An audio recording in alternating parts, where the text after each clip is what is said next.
Hey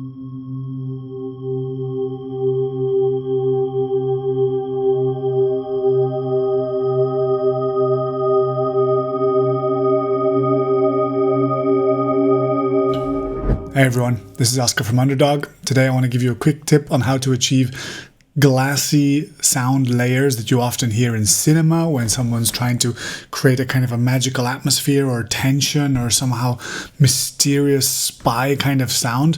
Let me show you some examples of what we're talking about.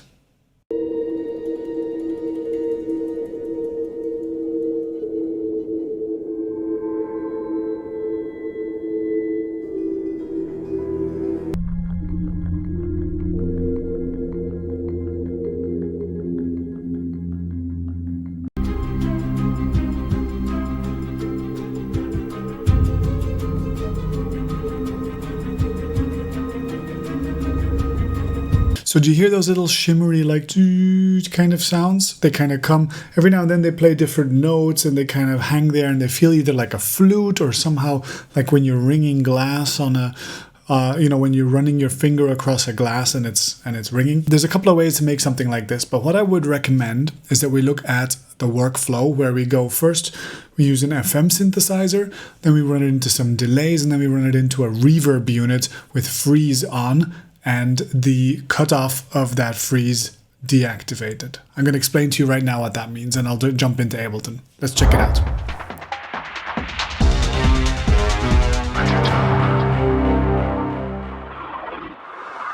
Before we go any further, like the video, subscribe to the channel, that way you'll see this kind of content whenever it comes out. If you want to learn this kind of stuff in a structured way, we run online classrooms at www.underdog.brussels. So come check us out there if you want to know more. Now, let's jump into Ableton. So here we are in Ableton, but let's first get it clear in our mind what we're trying to make. We're trying to get an FM synthesizer. Now, what the heck is an FM synthesizer? Well, in general, in music production, you'll see two main categories of synthesizers. There might be a few other small ones, but really the main ones that you're going to hear are either subtractive synthesizers or FM synthesizers. And subtractive synthesizers, they start with a very full waveform and they cut away the frequencies that you don't want by using a filter that opens and closes over those frequencies. And it gives a kind of a, it can give all sorts of different kinds of sounds, but sometimes they are nasal or burning or sharp, or they can be distorted, etc. However, frequency modulation, it creates sounds that are very pure. What really happens is you start with a sine wave, which is the kind of wave that has no harmonics, right? And by running a second sine wave that influences the first sine wave, you actually create a situation where the sine wave evolves from having no harmonics to having harmonics. So it actually starts from the darkest sound possible, let's say, and then it brightens up and then gets dark again according to an envelope that you set. So instead of having all the frequencies playing and then using a filter to close and open and close, you start with nothing, you add harmonics, and then you remove those harmonics again. So in a way, it's like the opposite direction of subtractive synthesis. And it generates tones that are very, very often described as metallic when they're inharmonic. Anything that's got to do with bells or glassy sounds, and often things that sound pure. Sometimes they sound a bit video gamey because they're using video games quite a bit, especially the old ones. So that's where we're kind of thinking. Once we start thinking of like words like flute, glass, resonance, maybe let's think about FM. Now, the classic FM synthesizer is the Yamaha DX7, right? That's the most famous one, but it's by a long shot not the only one. There are many other ones, including in the software domain, and inside of Ableton there's one which is called Operator. Now, this is not a tutorial about FM synthesis, so we're not going to go into how to actually shape this sound. We just know that if we're looking for FM kind of timbres, we should go into the presets of Operator. And that's exactly what we'll do. So let's have a look and just find some at random. You see that immediately we see some presets that say glass. Over here again, glass. So let's listen to some of them. That's already not super bad, but let's keep looking.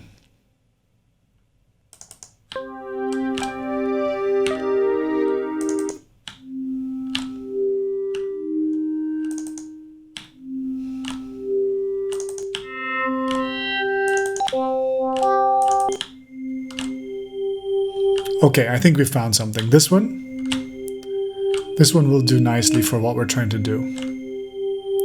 So if we understand that this is more or less the timbre that we want, now what we have to do is kind of stretch it out into that kind of cinematic landscape kind of way that it's being used there.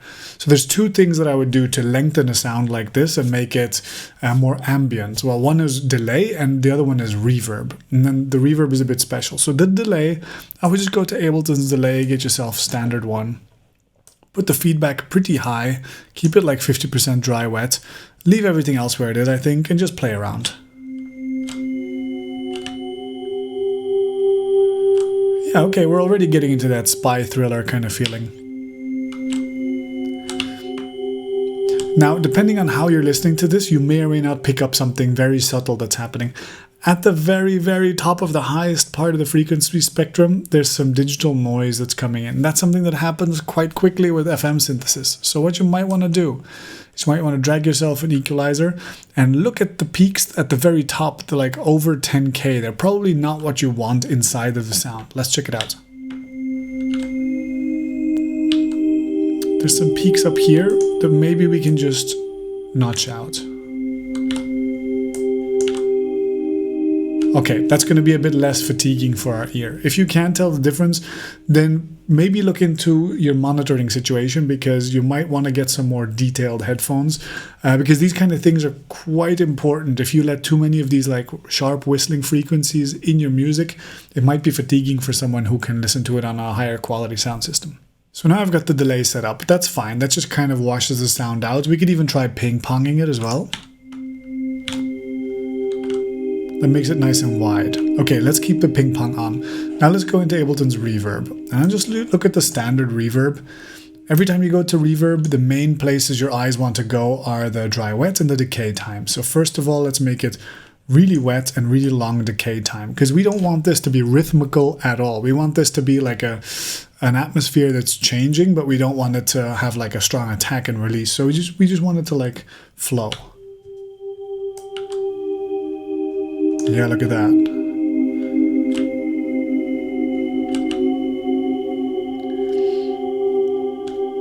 Okay, great. This is really nice, right? But how do we harness this for our song? Well, what I would recommend is resampling this. So what does that mean? That means just recording what you're doing into audio. That way you can save any good movements that you do, and you can then later use those audio samples as if they came from a sample pack, as if they came from Splice. You can then use them in your own productions. So let me show you how to set that up. In Ableton, you can route tracks. So instead of this MIDI track, in addition to this MIDI track, you're going to make an audio track. And let's call the MIDI track the glass sound. In the audio track, we're going to actually take the input from the glass sound. So on the input, we do glass sound. And then we hold down control or command so that we're recording in both. And that way, anytime that we play here, you'll see the volume in the gray here move as well. That means that when we record on this channel, it will also record in this audio track. So let's call this the sampling track. Okay, so let me show you what that would look like if you start from the start and you hit record.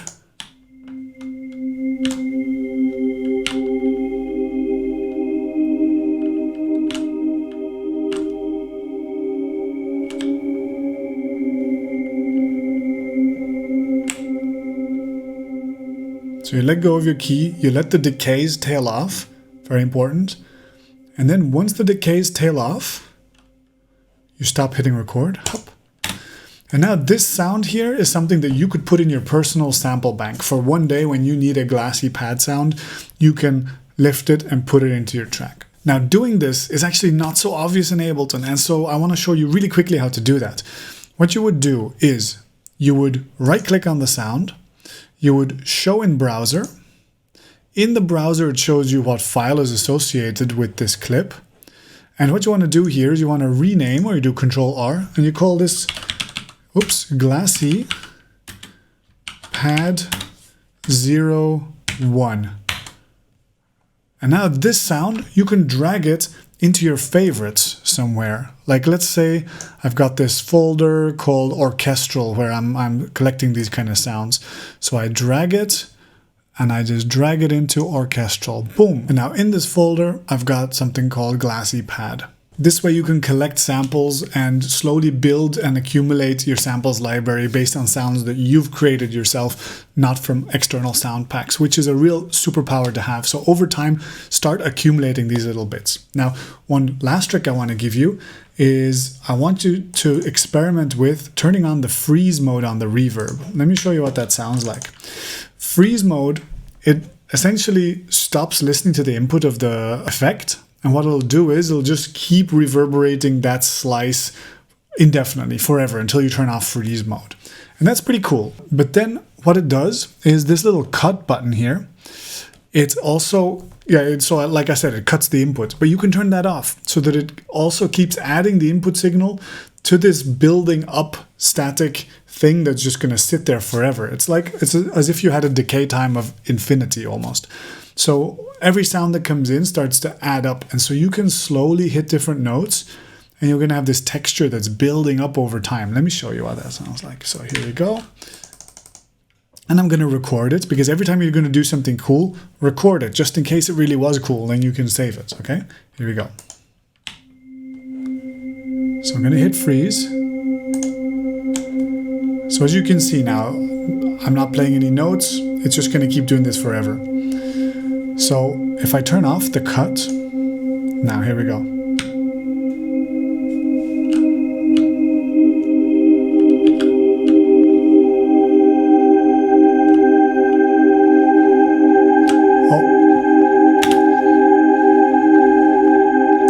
Everything started to clip there on my output. So there's a few things you need to do to make sure that that doesn't happen. And the easiest way to do that probably is to just put a limiter either on the master, but actually already after this glassy sound. I'm just going to put a limiter there.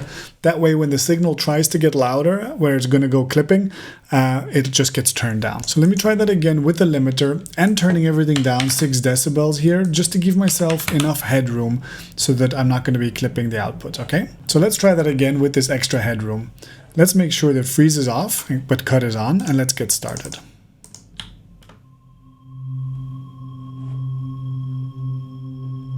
Now let's turn on freeze. So it's going to do this forever until I do things. And then I'm going to turn off cut, and I'm going to start adding some stuff.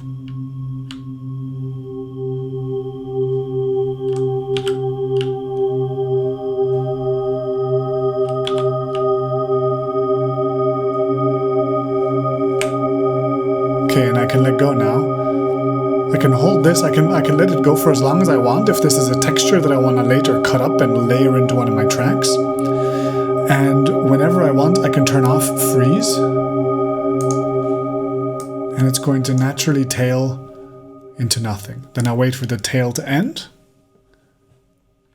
Stop recording. And as I said, show in browser, Control R or Command R, and we call this glassy build up chord, and we drag this down here into whatever our sample pack is that we are building for ourselves. And that's basically it. Once you have access to this timbre, you now can make individual small notes, smear them out into a beautiful soundscape, and then after that, if you want, you can use all of your other sound editing techniques to chop them up again, layer them in with things, make them sidechain to things, put gates on them, yeah, make little rhythmical patterns out of them. Once you make something full like this, you can subtract in that again, chop it up as if it's just an ingredient that you can mess with and manipulate. I hope that was helpful for you. Check out one of our other videos here. Stay producing, be good to one another, and take care. Bye-bye.